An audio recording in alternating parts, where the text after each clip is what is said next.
और वहीं प्रदेश के कई जिलों में अवैध खनन धड़ल्ले से जारी है। यमुनानगर में यमुना नदी के क्षेत्र में हो रहे अवैध खनन को देखकर ऐसा लगता है जैसे खनन माफिया का यहां पर कब्जा हो।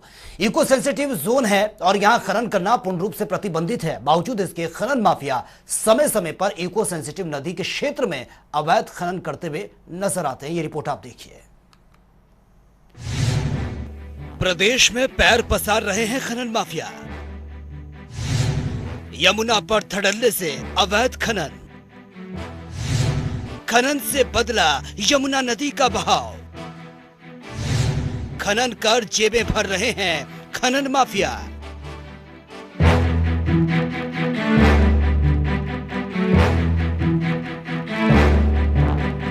यमुनानगर में खनन माफिया लगता है जैसे प्रशासन पर पूरी तरह से हावी है। जिस क्षेत्र में खनन पूरी तरह से प्रतिबंधित है, वहां भी खनन माफिया अपने पैर पसारते नजर आ रहे हैं। यमुनानगर में नदी के पास इको सेंसिटिव जोन है। यहाँ खनन पूर्ण रूप से प्रतिबंधित है और विभाग द्वारा क्षेत्र में खनन प्रतिबंधित होने का एक बोर्ड भी लगा है।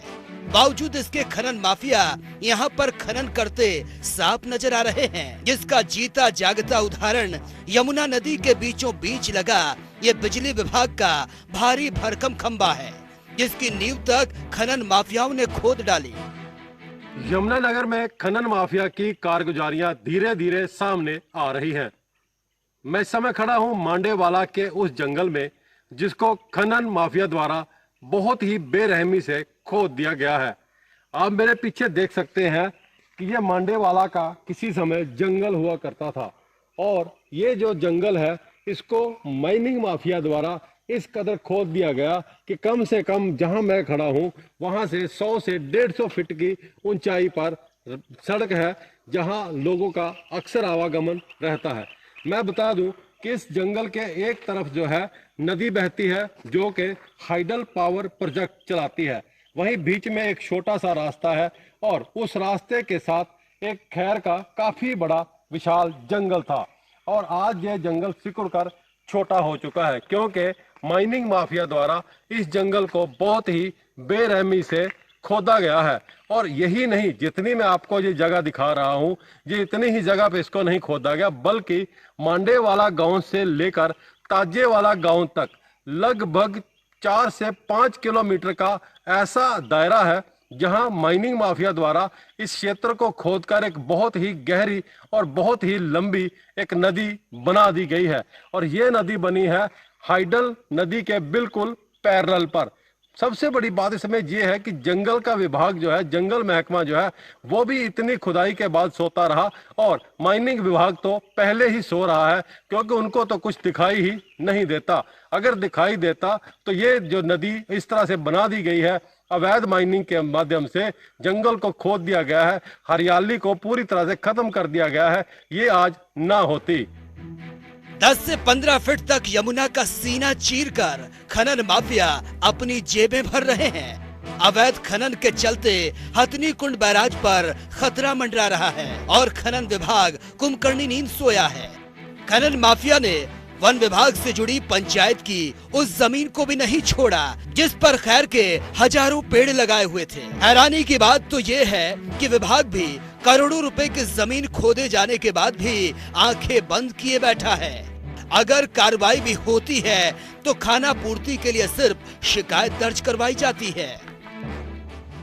जनता टीवी की टीम ने जिले के मांडेवाला गांव का दौरा किया, जहां हरियाली से भरी जमीन को खनन माफियाओं ने बेरहमी से खोद डाला।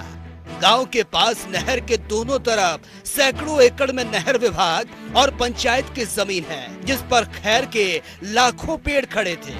लेकिन खनन माफियाओं का कारनामा तो देखिए, हरियाली से भरी सरकारी जमीन को भी नहीं छोड़ा और गांव मांडेवाला से ताजेवाला तक करीब 5 किलोमीटर लंबी 25 फुट चौड़ी और 250 से 300 फुट गहरी खुदाई कर डाली। यमुनानगर की यमुना नदी पर भी खनन माफिया का राज दिखाई दे रहा है। इस समय मैं खड़ा हूं उस क्षेत्र में जिसको इको सेंसिटिव जोन घोषित किया गया है और इस जगह पर खनन पूर्ण रूप से प्रतिबंधित है। आप मेरे पीछे देख सकते हैं ये वो जमुना है जहां पर बाढ़ आने के बाद दिल्ली को पानी भेजा जाता है हथनी कुंड बैराज से छोड़ा गया पानी दिल्ली की तरफ कूच करता है। आप देख सकते हैं इसी जमुना के अंदर बिजली विभाग द्वारा लगाए गए बहुत ही बड़े बड़े वो पोल हैं जिनसे बिजली हरियाणा से उत्तर प्रदेश या उत्तर प्रदेश से हरियाणा में आती है। लेकिन आप देख सकते हैं कि इन पोल्स के नीचे जो फाउंडेशन है उनको खनन माफिया ने पूर्ण रूप से खुदाई करके उसको बिल्कुल ऐसा दिखा दिया है कि ये कभी भी ध्वस्त हो सकते हैं। इसी तरह मैं बता दूं कि खनन माफिया कहीं ना कहीं अपनी होंद को दिखाता ही रहता है। वहीं क्योंकि अगर देखा जाए जिस तरह से ये बिजली के पोल पूरी तरह से नीचे इनकी जो नींव है, इनकी जो फाउंडेशन है वो खुद चुकी है। ऐसे ही मेरे पीछे आप देख सकते हैं कि ये ताजेवाला का वो डैम है जो कभी अंग्रेजों के ज़माने में बहुत ही मशहूर डैम रहा है। और ताजेवाला बैराज के हालात आज आप देख सकते हैं कि पूरी तरह से ध्वस्त हो चुका है और यह बैराज खंडर में तब्दील हो चुका है।